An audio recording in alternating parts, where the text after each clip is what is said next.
साथियों नमस्कार। अखिल भारतीय कालीन निर्यात संवर्धन परिषद की तरफ से भदोही के एक्सपो मार्ट में 49वां कालीन अंतर्राष्ट्रीय कालीन मेला संपन्न हो गया, जबकि यह भदोही का चौथा कारपेट मेला था। इस दौरान मेले का उद्घाटन 11 अक्टूबर को उत्तर प्रदेश के मुख्यमंत्री योगी आदित्यनाथ ने किया था।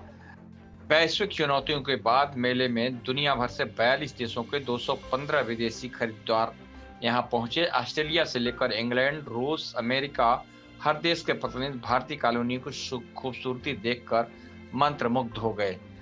व्यापारिक पूछताछ में यह संख्या 1400 से अधिक रही और संभावित व्यापार 150 से 200 करोड़ होने की उम्मीद है। यह टैरिफ की मार से झेल रहे कालीन उद्योग के लिए शुभ संकेत है। मेले के अंतिम दिन पूर्व सांसद वीरेंद्र सिंह ने प्रतिभागियों को मनोबल बढ़ाया और कहा कि भारतीय कालीन उद्योग गांव, किसान और कारीगर तीनों की मेहनत का संगम है। परिषद के अध्यक्ष कुलदीप राजवाटल ने कहा कि आने वाले दिनों में नए बाजारों की खोज और अधिक अंतर्राष्ट्रीय प्रदर्शनियां आयोजित की जाएंगी ताकि भारतीय कालीन उद्योग की पहुंच पूरी दुनिया में बढ़ सके। भदोही के कारीगरों की ये बुनाई सिर्फ धागों की नहीं, ये परंपरा, परिश्रम, प्रतिष्ठा की कहानी है। भारत की भूमि पर बना हर कालीन अब वैश्विक मंच पर भारतीय पहचान बना रहा है। अभी हाल ही में पटोदिया कारपेट की तरफ से अंतर्राष्ट्रीय सबसे बड़ा अंतर्राष्ट्रीय कालीन का निर्माण किया, जिसे गिनीज बुक ऑफ रिकॉर्ड में दर्ज किया है। देश समाचार के लिए प्रभुनाथ शुक्ला, भदोही। धन्यवाद।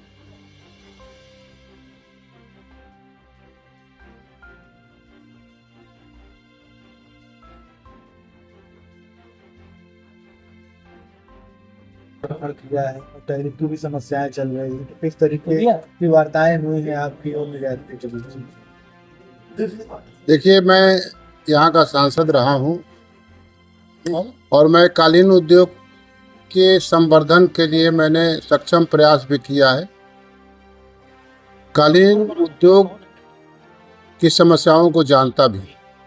कालीन उद्योग पूरी तरह स्वदेशी, भारतीय स्वदेशी ग्रामीण अर्थव्यवस्था, कृषि अर्थव्यवस्था को शक्तिशाली बनाता है।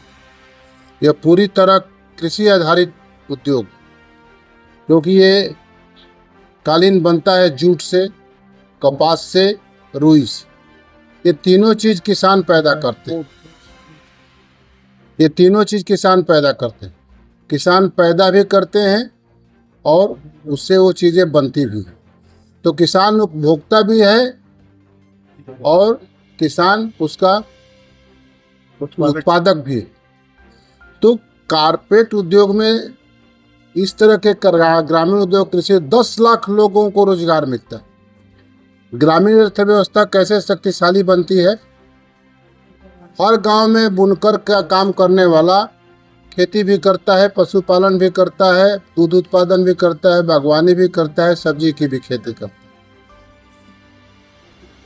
उसके जेब में पैसे जब होंगे तब भदोही के और आसपास के बाजारों में रौनक।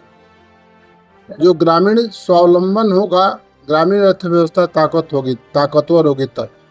देश को स्वावलंबी बनाने के लिए, देश के समृद्ध बनाने के लिए और देश को स्वाभिमानी बनाने के लिए जो आयोजन चल रहे हैं, उसका सबसे बड़ा आधार कालीन क्षेत्र है, क्योंकि ग्रामीण उद्योग भी है और कृषि उद्योग। इसलिए टैरिफ के कारण से जो नुकसान होने हैं, सरकार की ये जवाबदेह जिम्मेदारी भी बनती है और मैं सामाजिक कार्यकर्ता के नाते मेरी जिम्मेदारी बनती है कि उनसे इस बात को मैं निवेदन किया है और निवेदन करूंगा कि टैरिफ के कारण से जो नुकसान होंगे उसको पूरा करना, जनता के पैसे से सरकार को पूरा करना है और वो सरकार को पूरा कराने के लिए मैं निवेदन जरूर करूँगा।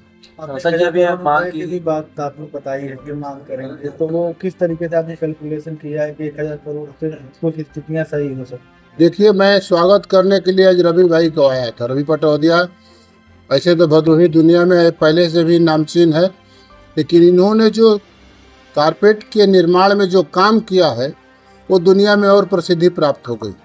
इन्होंने मुझे बहुत तार्किक तरीके से आर्थिक व्यवस्था को बताया कि 1000 करोड़ रुपए जो कारपेट से ही मिलते हैं, उसको अगर सरकार देंगे तो कारपेट उद्योग को टैरिफ का कोई भी असर नहीं पड़ेगा। और मैं निवेदन करूंगा अपने पाटिल साहब से भी कि कारपेट से सरकार को मिलने वाली आर्थिक लाभ को भी एक डिटेल बना कर दें हमें। मैं सरकार से इस पर पूरी तरह बात करूंगा और मैं आपको भरोसा दिलाता हूं कि जब भी कारपेट क्षेत्र में मैंने काम किया, आप लोगों को भी जानकारी में होगी, कारपेट क्षेत्र का वह काम सफल हुआ है और ये भी जरूर सफल होगा।